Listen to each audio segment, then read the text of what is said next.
Porto, Portugal. An ancient coastal city famous for its dramatic iron bridges,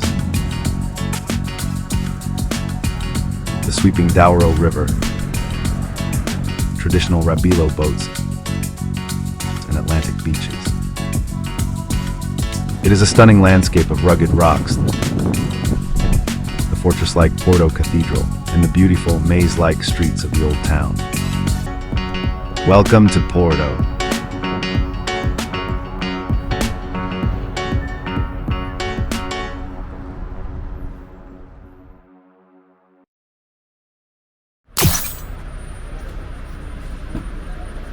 Just stepped off this bus from Lisbon. 3.5 hours on the road, and it is officially 5:20 a.m. Today's video is going to be a little different from your average city tour, and I'm going to tell you exactly why in just a few seconds.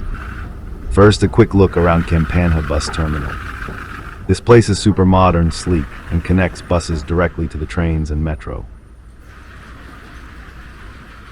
In fact, the entire Campanha bus terminal is an architectural masterpiece. Designed by famed architect Nuno Brandão Costa, it uses a raw concrete skeleton topped by a massive green roof to blend into the landscape. To my left, we've got the essentials covered: shops, a quick coffee spot, waiting rooms, and the restrooms. Speaking of which, look at these toilets. Definitely not your average public restroom design. Over here, we have the automated ticket machines for Flixbus and Rida Expressos, plus luggage storage and atoms. Everything a traveler needs. There are even contemporary sculptures scattered around the space. It feels more like an art gallery than a bus terminal. Honestly, it's such a clean, welcoming gateway to the city. I'm absolutely loving this place.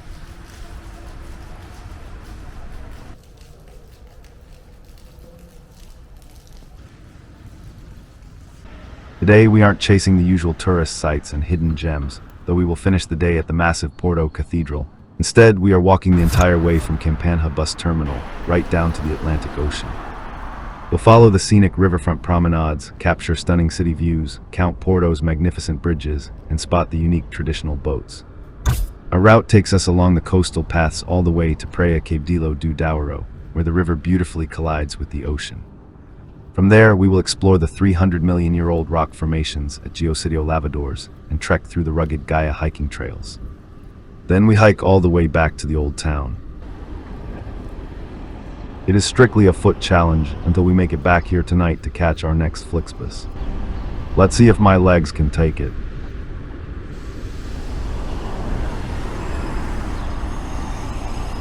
Right on the other side of the bus terminal is the historic Campanha train station. It sits right in Porto's eastern hub, connecting the city to Lisbon, the Douro Valley, and international routes. It's huge, but we'll have to check it out at the very end of the day when we hike back. Honestly, that massive exploration might end up being in part 2 of this video. The real challenge right now is just reaching the riverbank to kick off the tour. Once we hit the water, the navigation gets way easier. Right now, I'm trying to find a clear path from Campanha bus terminal down to Avenida de Paiva Cauceiro, right under the massive Ponte do Freixo bridge. It's my first time ever in Porto, and I have no idea how this city is laid out. I hopped on that bus from Lisbon with absolutely zero plan. That is exactly why I decided to stick strictly to the riverbank with just one clear destination in mind: the Atlantic Ocean.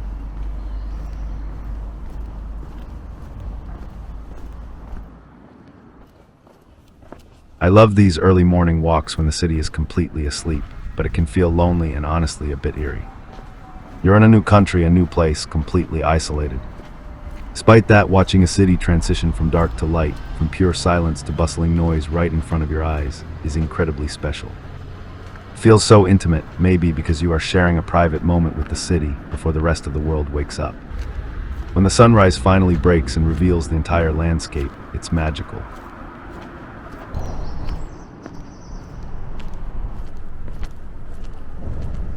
At this point, I am completely turned around, but look up. We finally made it under the towering columns of the Ponte do Freixo bridge. This is the easternmost highway bridge in Porto, but finding a pedestrian path down to the water is a real challenge. Porto is famously steep and hilly, which makes Google Maps incredibly tricky to follow down here.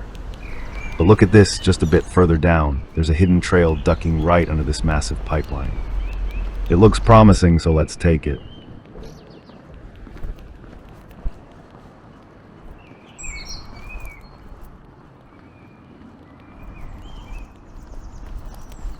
The twinkling hillside lights on the other side of the water are finally appearing. There it is, the iconic Douro River. It's one of the highest flow rivers on the Iberian Peninsula, stretching nearly 500 miles from Spain all the way to this coast. It is still too dark to see the actual water clearly, but just wait until the sunrise breaks to reveal the magic. And look right ahead, our very first bridge of the day, the massive Freixo Bridge. It might not look like much compared to the iconic iron arches we'll see later, but it officially kicks off our count. Porto is famously known as the City of Bridges. Historically, it's the only city in Europe with 6 major structures spanning the same river, though a 7th one is currently under construction to expand the metro network. This one right here is the furthest upstream. Designed by Professor Antonio Reis and engineer Daniel de Sousa, it was inaugurated in September 1995. It is actually a double bridge, 2 parallel concrete structures built just 10 centimeters apart. It stretches over 2,300 feet or 700 meters long and carries 8 lanes of heavy highway traffic, moving about 120,000 cars a day between Porto and Gaia. It is completely quiet up there, not a single car crossing yet. It feels like we have the entire city to ourselves.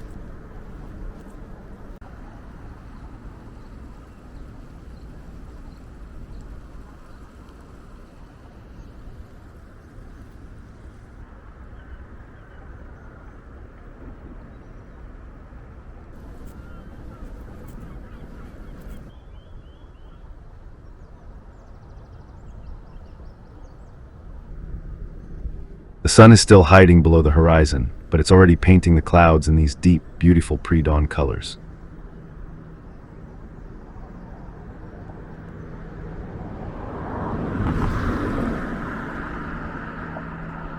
Let's find bridge number 2. Straight ahead is bridge number 2, the striking São João Bridge. This massive structure is exclusively a railway bridge. Designed by the legendary Portuguese engineer Edgar Cardoso, it was inaugurated on June 24, 1991, to replace the historic, aging Maria Pia Bridge right next to it.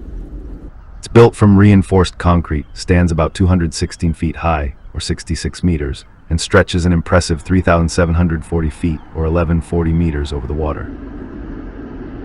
Talk about perfect timing. It looks like a heavy freight train rolling along the tracks. What a lucky shot.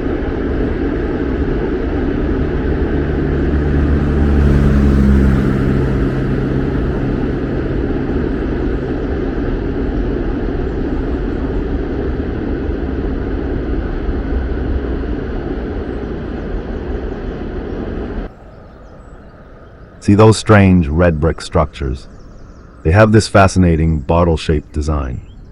Built in the 18th century, these kilns are all that remain of one of northern Portugal's oldest ceramics factories.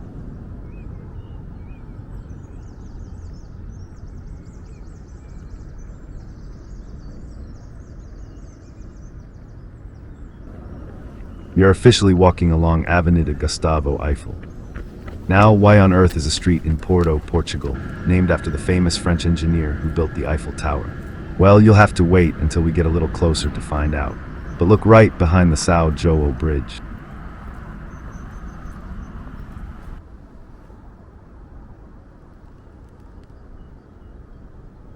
We are standing directly underneath the São João Bridge now, and the sheer scale of it from down here is absolutely breathtaking. It is incredibly massive, yet the design is so incredibly sleek and simple. Instead of a traditional arch, Edgar Cardoso designed it as a continuous beam resting on just 2 majestic concrete pillars embedded right into the riverbed. The lines are so clean, and it cuts through the sky with this beautiful, understated elegance. It is pure engineering genius.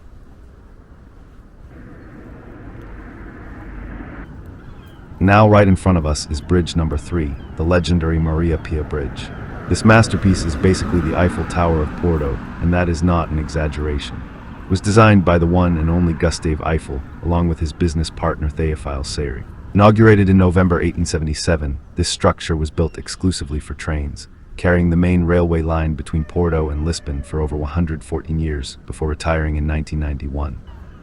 It stands a lofty 200 feet, or 61 meters, above the water, stretches 1,158 feet, which is about 353 meters long, and features a massive 525-foot, or 160-meter, iron arch. When it opened, it was actually the longest single-arch span in the world. Now, why isn't it called the Eiffel Bridge? Well, it was named in honor of Queen Maria Pia of Savoy, the reigning queen of Portugal at the time. But the connection to the Eiffel Tower is real. The intricate, web-like iron latticework you see right here was Eiffel's signature style, and the massive success of this very bridge gave him the reputation and engineering blueprints he needed to build the Eiffel Tower in Paris a decade later. It is absolutely awe-inspiring to stand beneath it.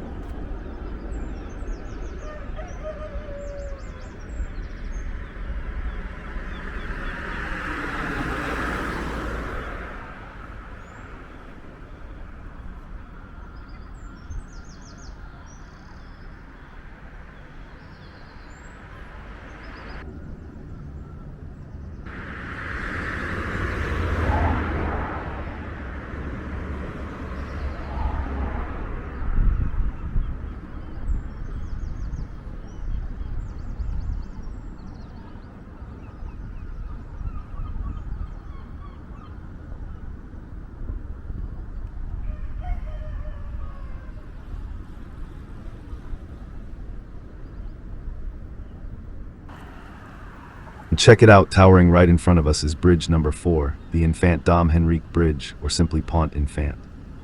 Just look at the steep, dramatic hills flanking both sides of the river here. The landscape is getting so rugged. Near the Infante Bridge, you can see nature completely reclaiming the hillside.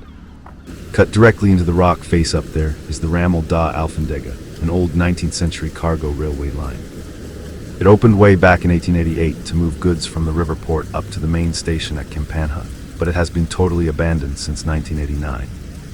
Look closely right there. That dark opening is the Túnel da Alfândega, the third east portal. It's the exit of a massive 4,350-foot, or 1,327-meter, tunnel that cuts straight through the solid granite cliffside. It's a magnet for urban explorers, overgrown with wild plants and flowers. There's actually an underground river flowing through these rock layers, creating a tiny, hidden waterfall that trickles right down the cliff face.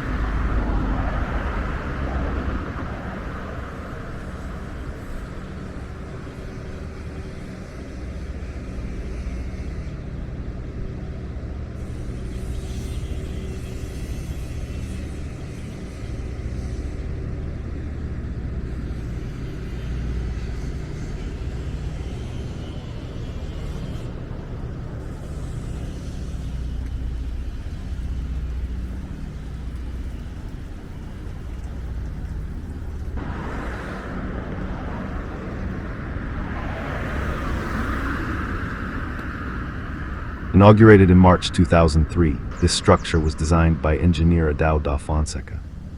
It serves as a vital 4-lane link for vehicles and pedestrians between Porto and Gaia. It stands a dizzying 246 feet, or 75 meters, above the water. Look at how thin and flat that concrete arch is. It spans 920 feet, or 280 meters, making it one of the shallowest, least curved monumental arches in the entire world. Believe it or not, we are actually going to cross this exact bridge later today on our hike back. It is a massive climb up those cliffs, so that perspective might end up in the next video for you guys, but trust me, the views from up there are on a whole different level.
Time for a quick progress report.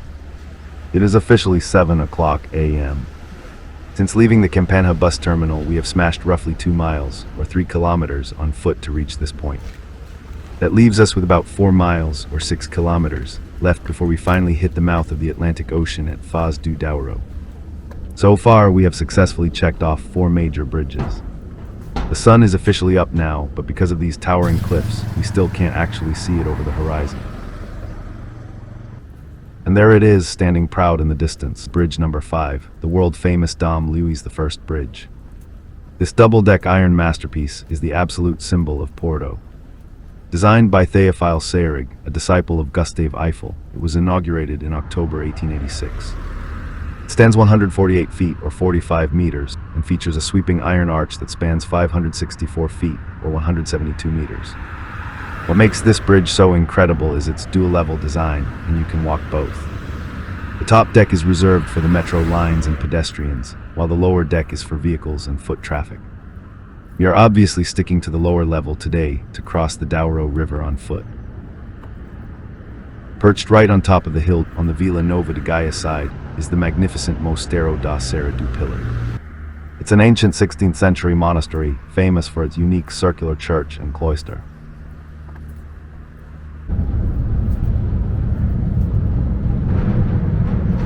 The views from down here are absolutely jaw-dropping. Before stepping onto the bridge, we have to stop here at Cais da Ribeira. This historic riverside quarter is a designated UNESCO World Heritage Site, and look at how peaceful it is right now.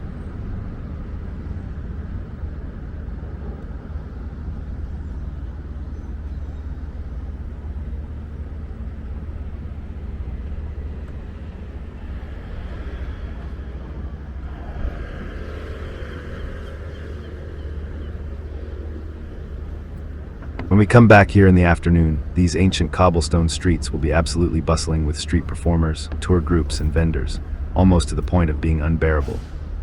But at this exact moment, I am just soaking it all in. Look at this incredible view of the traditional wooden rabilo boats bobbing gently in the water.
As we walk through this massive web of iron, you can really see the structural similarities to the Maria Pia Bridge we passed earlier. That is because the designer, Théophile Seyrig, used the exact same advanced iron latticework techniques he perfected while partnering with Gustave Eiffel.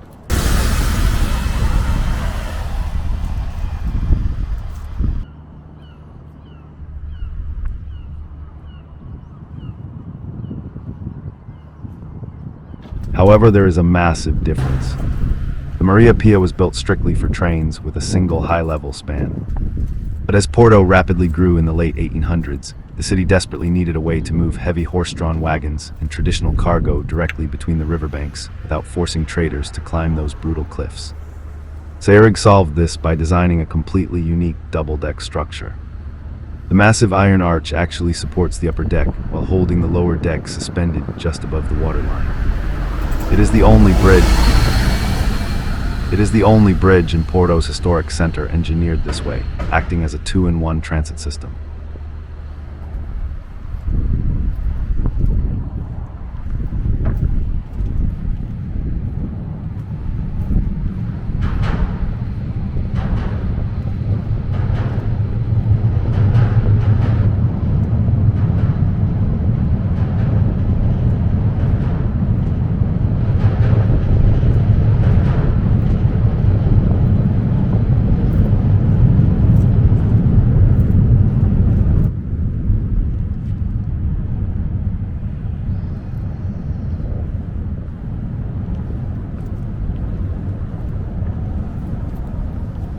We are officially on the south bank of the river, standing right along the scenic Cais de Gaia waterfront. This side of the river is technically a completely different city, Vila Nova de Gaia.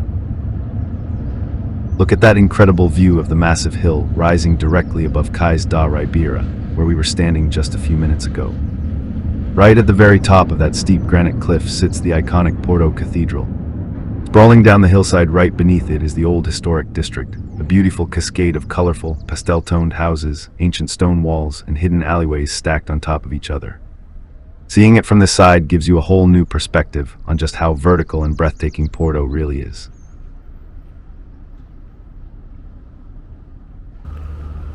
We are now trekking along Avenida de Diogo Leite, the main pedestrian backbone of the Gaia riverfront.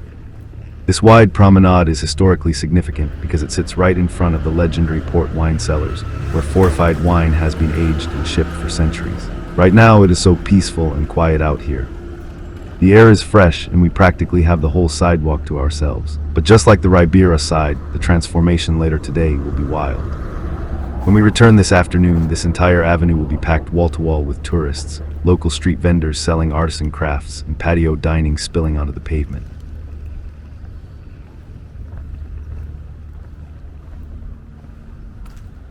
Check out these gorgeous, old-style wooden vessels. These are the legendary barcos rabilos. Long before dams and railways tamed the Douro in the late 20th century, these flat-bottomed cargo boats were the only vessels rugged enough to navigate the river's treacherous rapids. Driven by massive square sails and guided by long steering oars called tails, fearless crews used them to haul barrels of wine from upstream vineyards down to these exact cellars. They are unique to this region and don't exist anywhere else in the world. I mean, let's face it, Lisbon is an incredible city. If you've never been there before, it's a phenomenal place to visit because there's just so much to see and do. But when you've got a destination like this that is only 3.5 hours away, with cheap buses running back and forth all the time, it's a no-brainer. If you have a spare day to experience a truly proper, authentic Portuguese city, you have got to hop on that bus and come here to Porto. The vibe down here by the water is unmatched.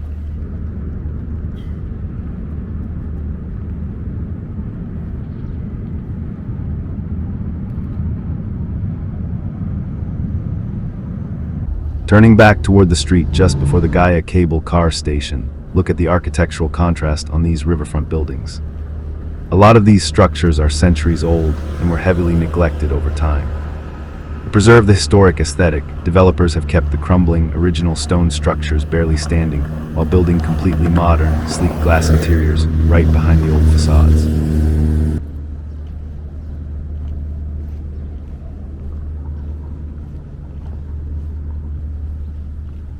Even this Burger King right here is wild. Instead of a generic fast food joint, it's entirely built into the historic arched stone storefront of an old river house. It completely blends in with the heritage of the avenue.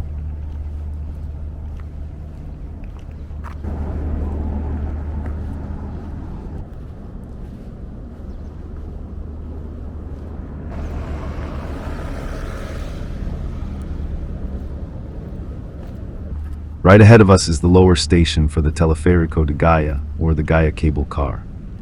This system was opened in April 2011 to give travelers an effortless connection between the riverside promenade here and the high-elevation Jardim do Moro park up by the top deck of the Dom Luís I bridge. Standard one-way adult ticket costs €7, while a round trip is €10.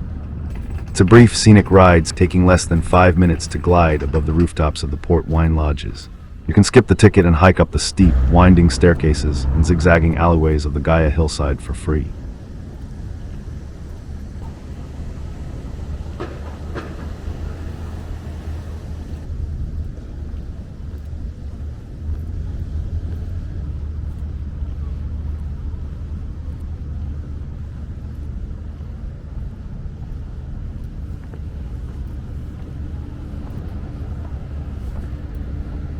Getting close to the edge again, right by the Amaduro landing cruise terminal. This is where many of those large river cruise ships dock to drop off travelers directly into the heart of the wine district.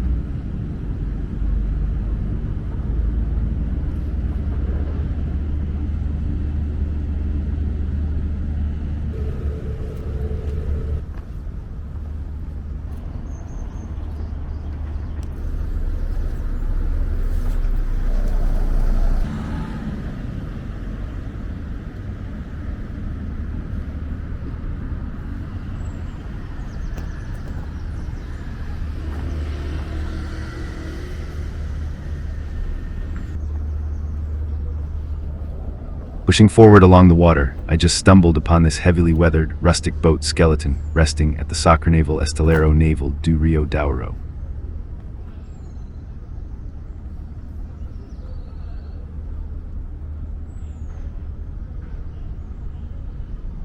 This unique active shipyard is actually a massive piece of living history. It's one of the last traditional yards where master artisans still repair and restore the iconic barcos rabilos.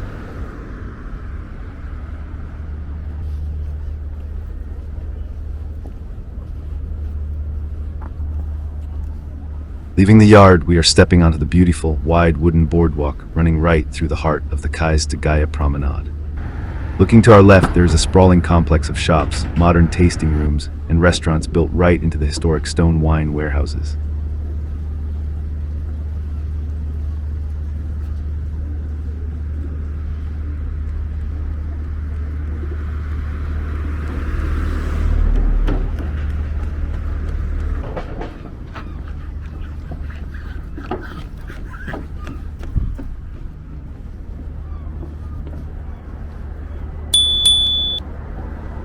It is officially 8:15 a.m. Since starting our journey at the Campanha bus terminal, we have smashed 3 miles, or about 5 kilometers, on foot. That means we have roughly 3 miles, or 5 kilometers, left until we hit the open ocean. So far, we have covered 5 out of our 7 bridges, and the morning has turned into an absolutely flawless, crisp, sunny day.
And check out that massive concrete giant towering in the distance.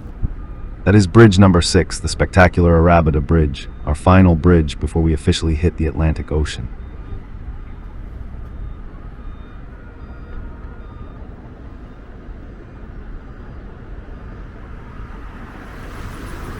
Inaugurated in June 1963, this monument was designed by the legendary Portuguese engineer Edgar Cardoso.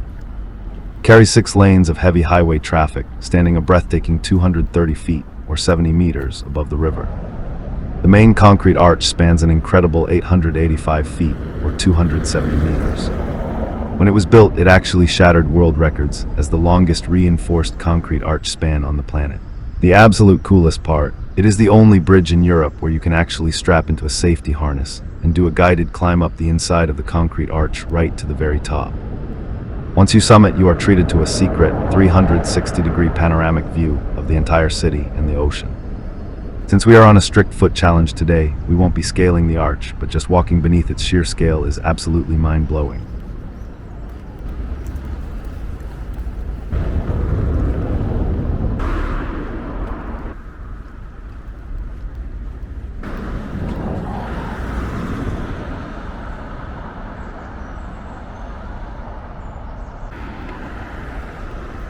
We have officially made it to the vibrant fishing dock of Arrábida. We are still technically tracking along the Douro River, but the air is getting noticeably saltier. Right here at the docks, local fishermen still head out daily in traditional brightly painted boats to harvest the Atlantic catch.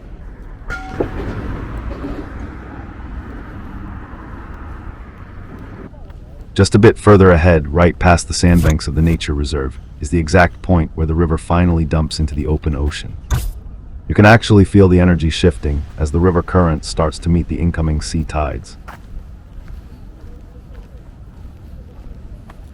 Look right ahead, there is our very first glimpse of the Atlantic beaches, stretching out into the distance just beyond Praia Capdelo do Douro. As we trek along this coastal path, we are walking right alongside the Douro Estuary Local Nature Reserve. This protected sanctuary is an ecological treasure, specifically set up to protect the local wetlands, sandbanks, and marine life where the river meets the sea. It serves as a vital feeding and resting ground for over 200 species of migratory birds.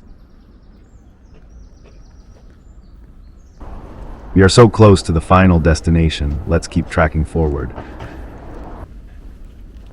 We are now entering the gorgeous Parque de São Paulo, a stunning city park running right alongside Rua do Capdelo.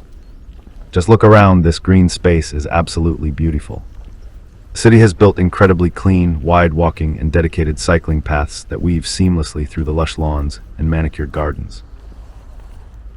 The breeze coming off the coast feels incredible right now.